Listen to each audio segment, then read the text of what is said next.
यानी जो दरिया सिंध से, उसका नाम इसी वजह से सरकार रखा गया है, तो वहां पे है। और उसके बाद अगला पड़ाव या तो कराची होगा या नवाबशाह होगा। तो मैं समझ रहा हूँ कि पीपल्स पार्टी या मेरे चेयरमैन बिलावल भुट्टो साहब हुकूमत को टाइम देना चाहती है कि आपको ये फैसला करना है, सोच समझ के कर रहे हैं। आपकी हुकूमत को कोई नहीं बचा सकता है। या तो आप पीटीआई के लोगों को खरीद ले, तब आप हुकूमत को कायम रख सकते हैं, लेकिन उसके बावजूद अगर पीपल्स पार्टी के गजब का आपको सामना होगा तो आप पंजाब में भी नहीं रह सकते। वफाक तो दूर की बात है, सिंध में तो पहले से कक नहीं है आपका। तो मैं ये समझ रहा हूँ कि हुकूमत को होश के नाखून लेना चाहिए। इस तरह झूठ और मुनाफकत से आप हुकूमत नहीं चला सकते। सही, ऑब्वियसली पाकिस्तान तहरीक इंसाफ जो कि अपोजिशन की सबसे बड़ी जमात है, वहाँ से उनको ख़तरा हो ना हो, क्योंकि जैसे वो क्लेम करते हैं कि जी पीटीआई तो खुद टूट फूट का शिकार हो गई, हमें उनसे कोई डर नहीं है, लेकिन इस वक्त अपने इत्तेहादी जमात से पाकिस्तान पीपल्स पार्टी से ज़रूर हुकूमत को ख़तरा है। और आपके बगैर, आपने जैसे खुद कहा कि नहीं चल सकती हुकूमत, ना वफाक की और ना ही पंजाब की। हैविंग सेड दैट, वज़ीर आज़म साहब एक तरफ तो ऑब्वियसली बलूचिस्तान की बात करते हैं कि जी वहाँ का ट्रैक खूनी है, उसको मैंने हाईवे बनाने का ऐलान कर दिया है, जो ऑयल प्राइसेस का रिलीफ है वो वहाँ डाइवर्ट हो जाएगा बलूचिस्तान में। एनएफसी शेयर जो है बलूचिस्तान का, वो भी मैं डबल कर रहा हूँ, सारा कुछ कर रहा हूँ।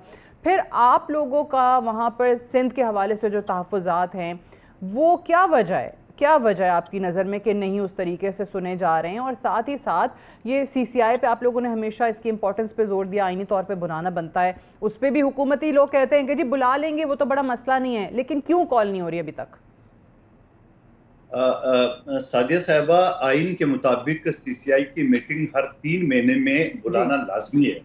आज 3 साल हो गए, वज़ीर आला सिंध ने 3 खतूत लिखे हैं वज़ीर आज़म साहब को कि ये मीटिंग बुला ले, क्यों नहीं बुलाना चाह रहे हैं।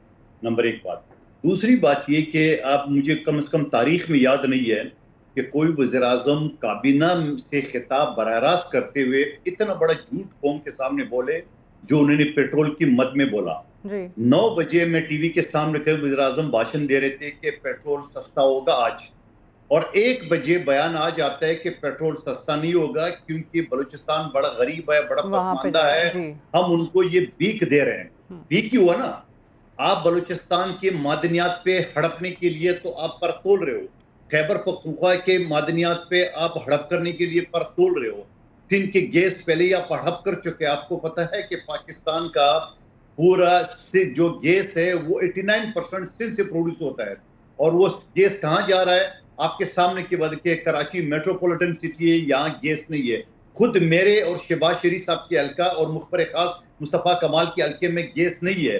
वो कि गैस की लाइनें मैंने अपने दौर में बनाए थे, तकरीबन 9 अरब रुपए की लागत से लाइनें बिछा दी, मगर गैस है ही नहीं है, तो लोग उसके लिए परेशान हो रहे हैं। तो मैं सवाल ये कहना चाह रहा हूँ, मैं इससे हट के बात कर रहा हूँ कि पूरा पंजाब में आपने अभी पिछले 15 दिन पहले 436 अरब रुपए का मोटरवे का ऐलान किया था। साहिवाल से बावलपुर सियालकोट मोटरवे ऐलान हो चुका है। मुल्तान को 2 मोटरवे पहले से बने हुए हैं। फैसलाबाद मोटरवे बना हुआ है, लाहौर इस्लामाबाद बना हुआ है, खारिया का आप बना रहे हो। पूरा सिंध में एक मोटरवे नहीं है, पूरा बलूचिस्तान में एक मोटरवे नहीं है। वहां के लिए 1258 अरब रुपए जो आपने प्लानिंग डिवीजन ने पास की, वो सारा के सारा आप पंजाब में, और पंजाब में भी अपने जो आपकी कंस्टिट्यूंसी है हल्के, उस पर आप खर्च करे हो। फिर 1100 अरब जो है ना पीएसडीपी के लिए मजीद पड़े हुए, वो आप खर्च कीजिए। आप आवाम के खून चूस के और वो पैसे एहसान कर रहे हो बलूचिस्तान के ऊपर। आपको पेट्रोल की मद में 7.5 अरब रुपए की आपने बचत की है।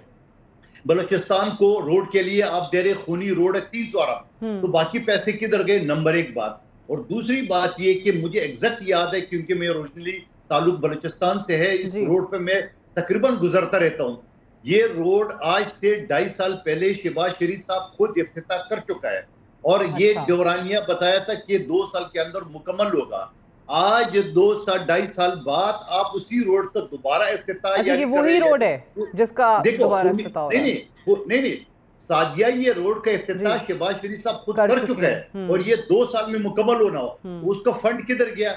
आज अब नए सिरे से ऐलान करें, वो रोड तो 50% से लेके 70% तो वो बन चुका है। तो आप क्यों आवाम को धोखा दे रहे हो, झूठ क्यों बोल रहे हो आवाम के सामने, और फिर आप भीख पे सूबे को क्यों दे रहे हो? अच्छा, तो इस पे हमने बलूचिस्तान के वजीर आला की तरफ से क्यों नहीं कुछ सुना? मंदोखेल साहब, बलूचिस्तान में हुकूमत आपकी है, बलूचिस्तान के फिर वजीर आला की तरफ से इस हवाले से हमने कोई स्टेटमेंट क्यों नहीं सुना? देखिए सादिया, अगर वज़ीर आला ने स्टेटमेंट नहीं दिया है तो इसका मतलब ये थोड़ी है कि हम खामोश रहें। मैं तो आपको फैक्ट सामने कर रहा हूँ, बयान कर रहा हूँ।